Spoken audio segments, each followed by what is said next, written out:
Welcome to the Deep Dive.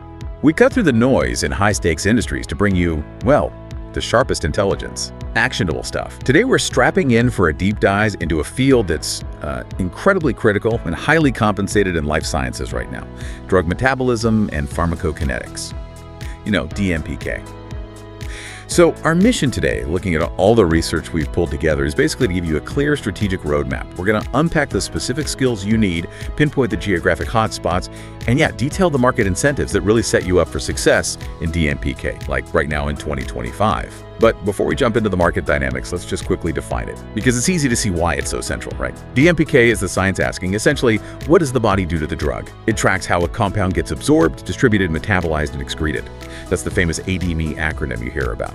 And ultimately, the results DMPK generates. They fundamentally decide if a drug's safe, if it works, and honestly, if it even gets approved by regulators. Exactly, and that strategic gatekeeper role, that's precisely why demand it's skyrocketing. Our analysis, looking at the current job market, confirms it. Biotechs, big pharma, specialized CROs, they're all in this really intense competition for experienced DMPK scientists. It's not just high demand, it's basically a talent war. And that translates directly into, well, impressive paychecks and really great growth opportunities if you have the right skills. Okay, let's unpack that shift then. Right. Why DMPK? Why now? Why are these skills moving from important background work to this really strategic, high-impact career?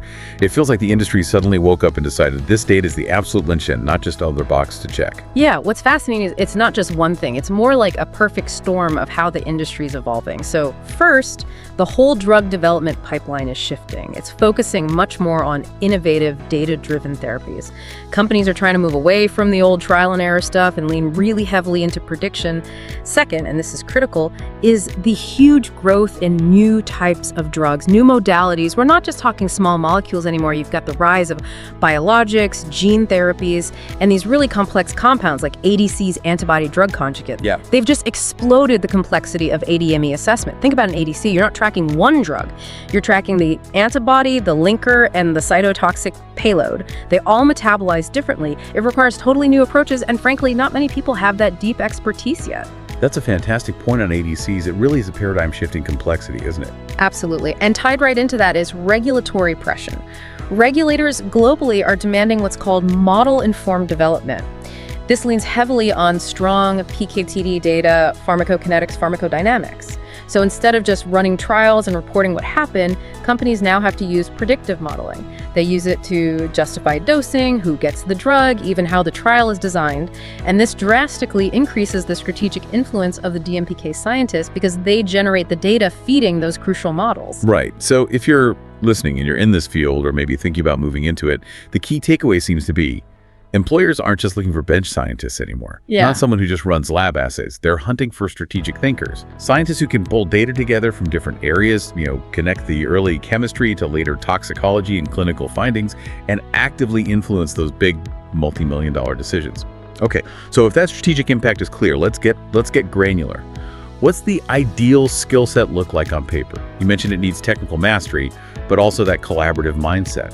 Yeah, our research shows the technical skills needed today are really sharp and specific. Foundational level. You have to master analytical chemistry techniques. That means real expertise in LC-MSMS method development and validation. LC-MSMS, liquid chromatography mass spectrometry. It's the gold standard, the forensic tool for the industry.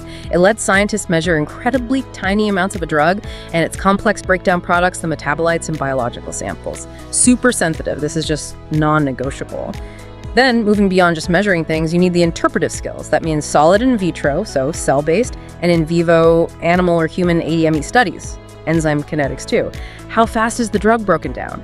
By which enzymes? And the thing that really seems to separate, say, a mid-career scientist from a senior leader right now, it's that predictive power you mentioned.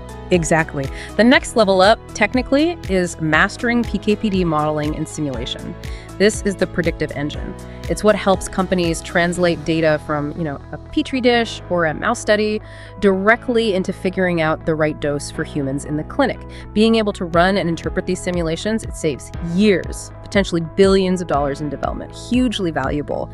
And like we touched on, experience with large molecules and those really complex ADCs. That's the final technical key, honestly, for landing the most sought-after roles. We often focus heavily on the tech side, but the sources we look at really hammer home the non-technical stuff too. Strong communication, teamwork, showing leadership potential. But here's a practical challenge, right? Especially for a scientist maybe deep in the lab daily. Yeah. How do you translate that super complex data into clear, regulatory-ready language? How does a highly technical DMPK specialist, who maybe isn't a dedicated regulatory writer, actually show that crucial regulatory contribution on their CV or resume? That's a really important question, and yeah, hiring managers are definitely asking it. It's not about writing the whole submission yourself, it's about showing your impact. You need to highlight, say, that you were in those critical data review meetings where the submission strategy got decided. Did you draft the ABME summary section? Did you prepare the tables that went straight into the IND, the investigational new drug application? If we connect this back to the bigger picture, regulatory submission experience, whether it's an IND, an NDA, new drug application, or a BLA biologics license application, that experience is absolutely vital for moving up. It proves you get the endpoint, why you're doing all that lab work. So update your resume, not just with techniques, but with the specific regulatory documents your work supported, and crucially, who you collaborated with to get it there. That's incredibly practical advice, really useful for anyone polishing up their materials. Yeah. Okay, so given this very specific high-value skill set, let's talk geography.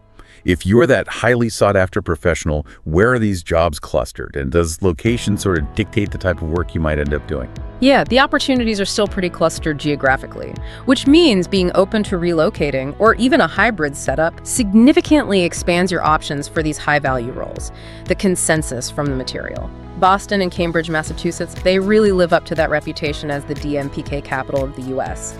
That area is all about early stage R&D, innovation, tons of startup activity.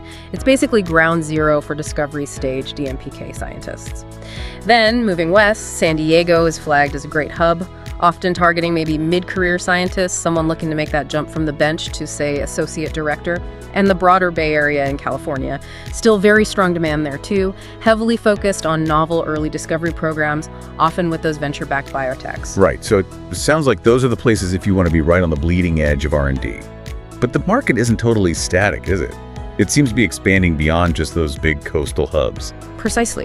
RTP Research Triangle Park in North Carolina has popped up fast as a really powerful secondary hub. That's driven largely by big biotechs expanding their footprint there, plus massive growth in contract research organizations, the CROs, that specialize in DMPK services.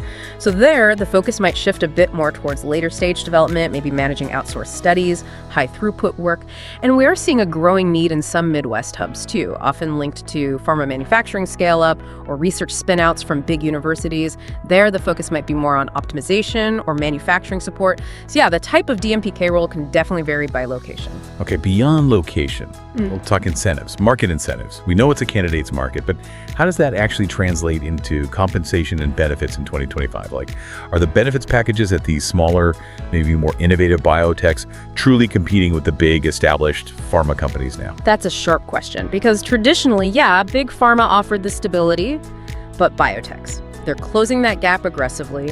We're seeing continued rising salaries, definitely competitive, especially for mid and senior level scientists. Why? Because companies just cannot afford to lose this talent. They're paying a premium, especially for expertise in those new modalities. And to kind of counter the perceived stability of big pharma, smaller biotechs are focusing really hard on long-term incentives. That means significant equity stock options, restricted stock units, things like that. Generous sign-on bonuses too. Plus, flexibility is a huge draw now. More hybrid and remote roles are common than ever before. That helps smaller companies grab talent that might be geographically stuck near a bigger competitor. And crucially, the sources also really emphasize investment in the employee. It's not just salary, it's about retention, right? Employers are setting aside real budget for career development, training, tuition reimbursement, and specifically targeting skills like advanced PK/PD modeling or maybe regulatory science certification. Absolutely. The top companies get it. The skills they need today, they might be obsolete or at least less critical tomorrow. So continuous learning isn't just like encouraged, it's an expectation.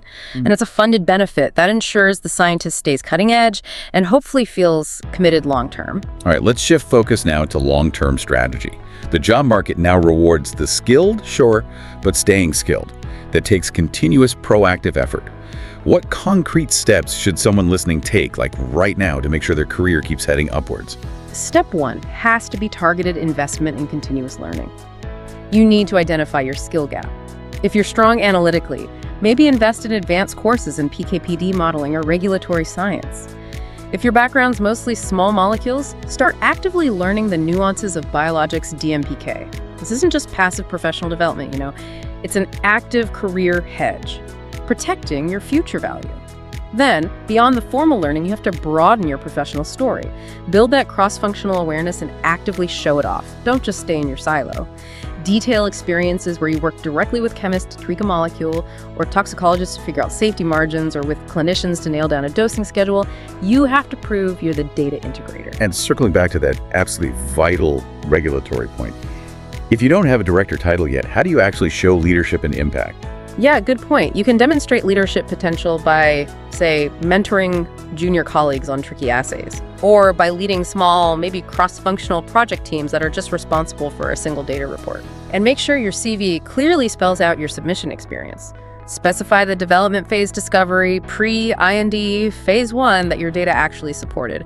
Make the impact clear. And like in any highly specialized field, networking is key. But it probably needs to be targeted, right? Not just random connections. Yes, definitely. Our research strongly suggests engaging your network by going to key industry meetings. Think ISSX, the International Society for the Study of Xenobiotics, or ASCPT, the American Society for Clinical Pharmacology and Therapeutics.